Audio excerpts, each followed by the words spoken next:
Israeli ৬ জিম্মিকে মুক্তি দিবে Hamas. ইসরায়েলের অবরোধের কারণে বাড়ি ফিরতে পারছেন না উত্তর গাজার বাসিন্দারা। আমেরিকার অভিবাসীদের সঙ্গে যন্ত্রণাদায়ক আচরণের অভিযোগ। জার্মানিতে ডানপন্থী বিরোধী বিক্ষোভ। সুপ্রিয় দর্শক, উত্তর থেকে দক্ষিণ, পূর্ব থেকে পশ্চিম, বিশ্বজুড়ে প্রতিদিনের এমনই বিভিন্ন খবর নিয়ে আমি অনন্যা চৈতি আছি আপনাদের সাথে। ইসরায়েলের আরও ৬ জিম্মিকে মুক্তি দেবে হামাস। আজ সোমবার থেকে ফিলিস্তিনিরা গাজার উত্তরাঞ্চলে ফিরতে পারবে। ইসরায়েলের প্রধানমন্ত্রী বেনিয়ামিন নেতানিয়াহুর কার্যালয় থেকে এ তথ্য জানানো হয়েছে। গেল ১৫ মাসের বেশি সময় ধরে গাজায় ইসরায়েলের নির্বিচার হামলার পর ইসরায়েল ও হামাসের মধ্যে যুদ্ধবিরতি চুক্তি হয়। যুদ্ধবিরতির পর গাজার উত্তরাঞ্চল থেকে বাস্তুচ্যুত ফিলিস্তিনিরা নিজ নিজ বাড়িতে ফিরতে চাইছেন। এজন্য তাদের নেতজারিম করিডোর পার হয়ে আসতে হবে। কিন্তু ইসরায়েল সেখানে উপকূলীয় একটি মহাসড়ক অবরোধ করে রেখেছে। তারা উত্তর গাজায় ফিরতে চাওয়া ফিলিস্তিনিদের মহাসড়ক পার হতে দিচ্ছে না। ইসরায়েলের অভিযোগ, বেসামরিক নারী জিম্মিদের মুক্তি না দিয়ে হামাস যুদ্ধবিরতি চুক্তির শর্ত লঙ্ঘন করছে। যুদ্ধবিরতির পর ফিলিস্তিনি জনগণের জন্য মিশর থেকে পাঠানো সবচেয়ে বড় ত্রাণবাহী কাফেলা গাজায় পৌঁছেছে। ৩০০টির বেশি ট্রাক নিয়ে এই কাফেলা মানবিক সাহায্য হিসেবে পাঠানো হয়েছে। এসব ত্রাণবাহী ট্রাকে খাদ্য, পানি, ওষুধ সহ বিভিন্ন প্রয়োজনীয় সামগ্রী রয়েছে। গাজায় ত্রাণ কার্যক্রমে অংশগ্রহণকারী সংস্থাগুলো একসঙ্গে কাজ করছে। দ্রুত ও কার্যকরভাবে এই সহায়তা পৌঁছাতে বিভিন্ন উদ্যোগ বাস্তবায়ন করা হচ্ছে। আন্তর্জাতিক সম্প্রদায়ও এই উদ্যোগকে স্বাগত জানিয়েছে। মানবাধিকার সংগঠনগুলো বলছে এই ত্রাণ সামগ্রী গাজার মানুষের জন্য বেঁচে থাকার লড়াইয়ে সহায়ক হবে। হামাসের সাথে যুদ্ধবিরতিতে মুক্ত হওয়া ইসরায়েলের ৪ জন জিম্মির পরিবারের সদস্যরা বলেছেন, গাজায় এখনও ৯০ জন ইসরায়েলি অপহৃত আছে। তাদের জন্য সংগ্রাম চলবে। রোববার পেতাহ টিকভাই সংবাদ সম্মেলনে এমনটি জানিয়েছেন তারা। মুক্তি পাওয়া একজনের আত্মীয় জানান, ৪৭৭ দিন ধরে তিনি এই মুহূর্তটির জন্য প্রার্থনা করেছেন। তার মেয়ে নামা লেভি এখন নিরাপদে আছে। তবে তাদের সংগ্রাম এখানেই শেষ নয়, এখনও অনেককে ফিরিয়ে আনতে হবে। এই চুক্তি বাস্তবায়নের জন্য মুক্তি পাওয়াদের স্বজনরা মার্কিন প্রশাসন এবং আন্তর্জাতিক নেতাদেরকে ধন্যবাদ জানিয়েছেন। তবে তারা বলেছেন, যতক্ষণ না শেষ জিম্মি বাড়ি ফিরে আসছে ততক্ষণ তাদের লড়াই থামবে না। যুক্তরাষ্ট্রে কঠোর অভিবাসন নীতির অধীনে নির্বাসিত ব্রাজিলিয়ান অভিবাসীদের যাত্রা ছিল যন্ত্রণাদায়ক, এমনই অভিযোগ করেছেন একজন অভিবাসী। সম্প্রতি ৮৮ জন ব্রাজিলিয়ান নির্বাসিত হয়ে মিনাস জেরাইসের কনফিন্স আন্তর্জাতিক বিমানবন্দরে ফিরে আসেন।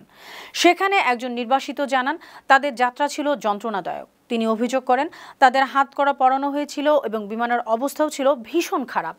আরেকজন বলেন, এয়ার কন্ডিশন কাজ করছিল না, টারবাইন থেকে ধোঁয়া বের হচ্ছিল, মনে হচ্ছিল তারা সবাই মৃত্যুর দিকে এগোচ্ছেন।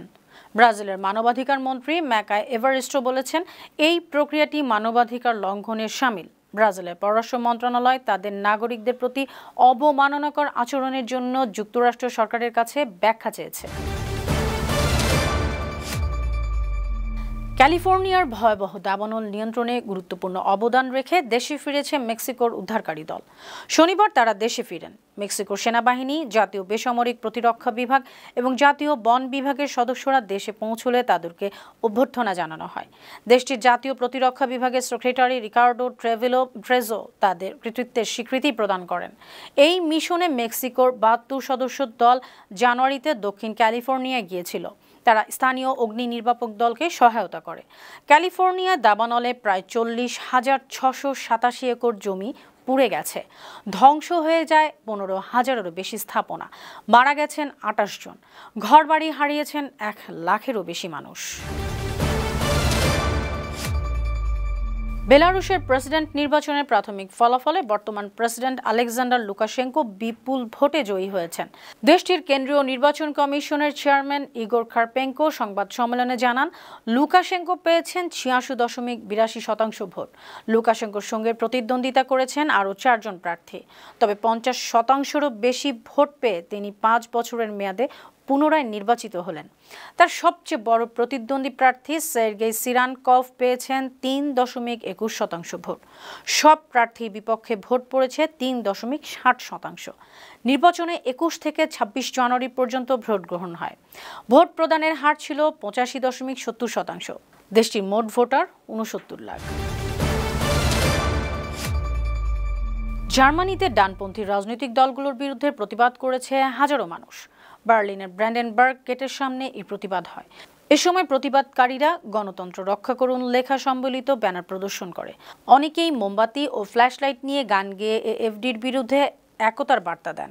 এই আন্দোলন শুধু বার্লিনেই নয়, পুরো জার্মানিতে ছড়িয়ে পড়েছে। দেশটিতে আগামী 23 ফেব্রুয়ারি সাধারণ নির্বাচন। এ সময় এই প্রতিবাদ গণতন্ত্রের জন্য গুরুত্বপূর্ণ মনে করছেন অনেকেই। অন্যদিকে হাল্লাই শহরের প্রচারণা করেছে এএফডি। সেখানে প্রায় 4,500 সমর্থকদের সামনে দলটির নেতা এলিস ভাইডাল এবং প্রার্থী টিনো ট্রুপাল্লা বক্তব্য রাখেন। জার্মানিতে সবশেষ জনমত জরিপে সিডিইউ এবং এএফডি যথাক্রমে প্রথম ও দ্বিতীয় অবস্থানে রয়েছে।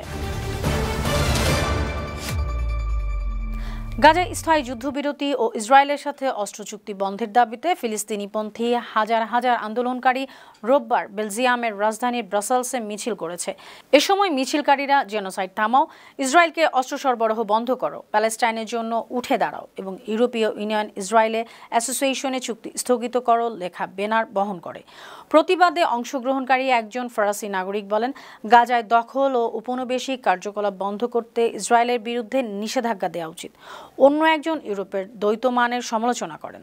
তিনি বলেন, ইসরায়েলি মিডিয়া চ্যানেলগুলোকে ইউরোপে সম্প্রচারিত করতে দেওয়া হয়, অথচ রাশিয়ান চ্যানেলগুলো নিষিদ্ধ।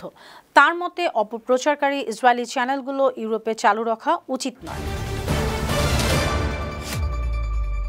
54টি ট্রাক খাদ্য এবং অন্যান্য ত্রাণ সামগ্রী নিয়ে সৌদি আরবের দ্বিতীয় মানবিক সহায়তা বহর সিরিয়ার দাঁড়ায় পৌঁছেছে।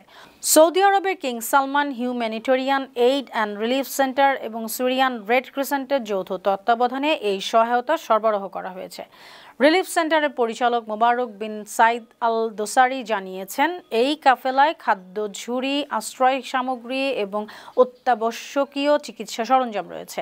54টি ট্রাকের মধ্যে প্রায় 40টি ট্রাকে থাকা রুটি 1 লাখেরও বেশি পরিবারকে সরবরাহ করা সম্ভব হবে। পররাষ্ট্র বিষয়ক কাউন্সিলে যোগ দিতে ইউরোপীয় ইউনিয়নের পররাষ্ট্রমন্ত্রীরা বেলজিয়ামের রাজধানী ব্রাসেলসে পৌঁছেছেন। সভায় রাশিয়া ইউক্রেন সংঘর্ষ, ডোনাল্ড ট্রাম্পের শপথ গ্রহণ বিষয়ে আলোচনা হবে। এছাড়া ইউরোপীয় ইউনিয়ন যুক্তরাষ্ট্র সম্পর্ক এবং মধ্যপ্রাচ্যের পরিস্থিতি নিয়েও আলোচনা হবে। এতে সিরিয়ার বিষয়টি গুরুত্ব পাবে। পাশাপাশি মলদোভা এবং জর্জিয়া সম্পর্কিত পরিস্থিতি নিয়েও আলোচনা করবেন পররাষ্ট্রমন্ত্রীরা। এছাড়া ইউক্রেন পরিস্থিতি নিয়ে দেশটির পররাষ্ট্রমন্ত্রী আন্দ্রি সিভিয়ার সঙ্গে এক অনানুষ্ঠানিক ভিডিও কনফারেন্সে অংশ নেবেন ইউরোপের পররাষ্ট্রমন্ত্রীরা। ইউরোপীয় ইউনিয়নের পররাষ্ট্র ও নিরাপত্তা নীতির প্রধান কাজা কালাস এই সভায় সভাপতিত্ব করেন। সুপ্রিয় দর্শক, এই ছিল আজকের বিশ্বজুড়ে প্রতিদিন। এমন আরও নানা খবর নিয়ে আগামীকাল আবারও আপনাদের সামনে হাজির হব। আপনাদের মন্তব্য, পরামর্শ আমাদের এই আয়োজনকে আরও প্রাণবন্ত ও সৃজনশীল করে তুলতে পারে। সেই পর্যন্ত ভালো থাকুন, সুস্থ থাকুন, বানো টিভির সঙ্গে থাকুন। আল্লাহ হাফেজ।